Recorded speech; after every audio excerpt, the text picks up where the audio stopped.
आइए हम विवेकानंद द्वारा प्रतिपादित इस सूत्र को देखते हैं। सूत्र है प्रणव अर्थात ओंकार उनका वाचक है, जिसकी व्याख्या हुई तुम्हारे मन में जो भी भाव उठता है उसका प्रतिरूप शब्द भी रहता है।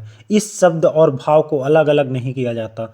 एक ही वस्तु के बाहरी भाग को शब्द और अंतर्भाग को विचार कहते हैं। कोई भी व्यक्ति विश्लेषण के बल से विचार को शब्द से अलग नहीं कर सकता है। बहुतों का मत है कि कुछ लोग एक साथ बैठकर स्थिर करने लगे कि किस भाव के लिए कौन से शब्द का प्रयोग किया जाए और इस प्रकार भाषा की उत्पत्ति हो गई, किंतु यह प्रमाणित हो चुका है कि यह भ्रमात्मक है। जब से मनुष्य विद्यमान है तब से शब्द और भाषाएं रही हैं।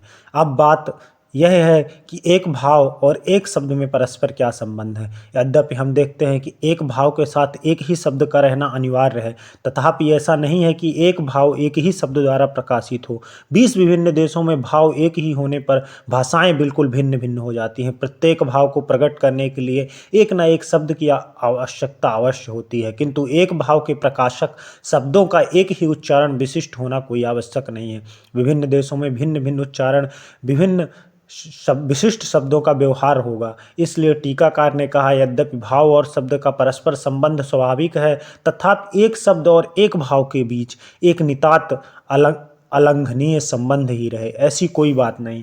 यद्यपि ये शब्द भिन्न भिन्न होते हैं तो भी शब्द और भाव परस्पर संबंध स्वाभाविक है। यदि वाच्य और वाचक के बीच प्रकृति संबंध रहे तभी यह कहा जा सकता है कि भाव और शब्द के बीच परस्पर संबंध है। यदि ऐसा ना हो तो वाचक शब्द कभी सर्वसाधारण के प्रयोग में नहीं आ सकता है। वाचक वाच्य पदार्थ का प्रकाशक होता है। यदि वह वाच्य वस्तु पहले अस्तित्व में रहे और यदि हम पुनः पुनः परीक्षा द्वारा यह देखें कि उस वाचक शब्द ने उस वस्तु को अनेक बार सूचित किया है, तो हम निश्चित रूप से यह मान सकते हैं कि वाच्य और वाचक के बीच एक यथार्थ संबंध है।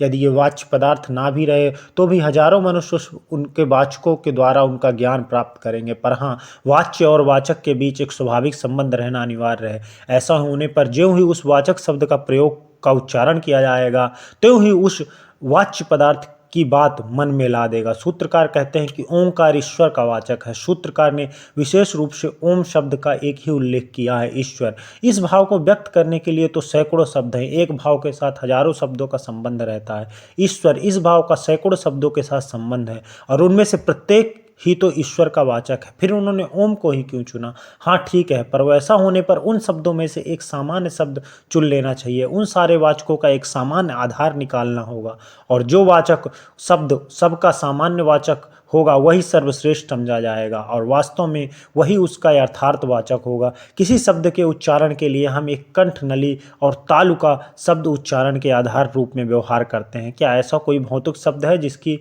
अन्य शब्द अभिव्यक्ति है जो स्वभावगत ही दूसरे शब्दों को समझा सकता है? हाँ, ओम ही वह शब्द है। वही सारे शब्दों में भित्त स्वरूप है। उसका प्रथम अक्षर आ सभी शब्दों का मूल है। वह सारे शब्दों की कुंजी के समान है। वह जिह्वा या तालु के किसी अंश को स्पर्श किए बिना ही उच्चारित होता है। माँ समस्त शब्दों का अंतिम शब्द है। उसका उच्चारण करने में दोनों होठों को बंद करना पड़ता है और ऊ शब्द जिह्वा के मूल से लेकर मुख मध्यवर्ती शब्दाधार की अंतिम सीमा तक मानो ढुकलता आता है। इस प्रकार ओम शब्द के द्वारा शब्दोच्चारण की संपूर्ण प्रक्रिया प्रकट होती है। अतएव वही स्वाभाविक वाचक शब्द है।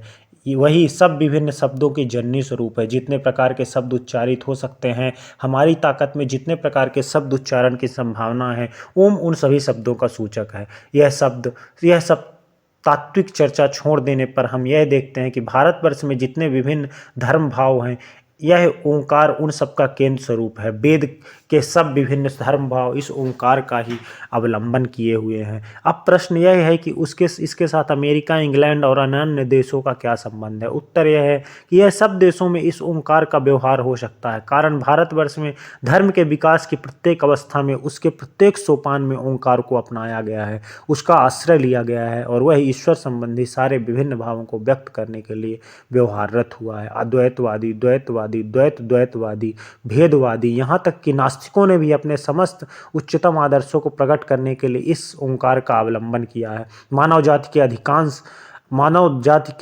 अधिकांश के लिए यह ओंकार उनकी अपनी धार्मिक स्पृहा का एक प्रतीक माना गया है। अतएव अन्य सब देशों की विभिन्न जातियां भी इसका अवलोकन कर सकती हैं।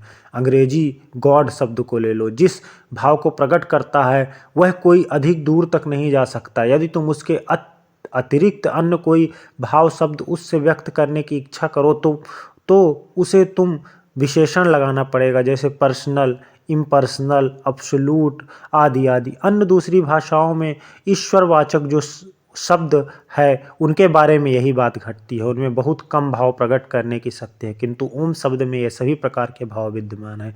अतएव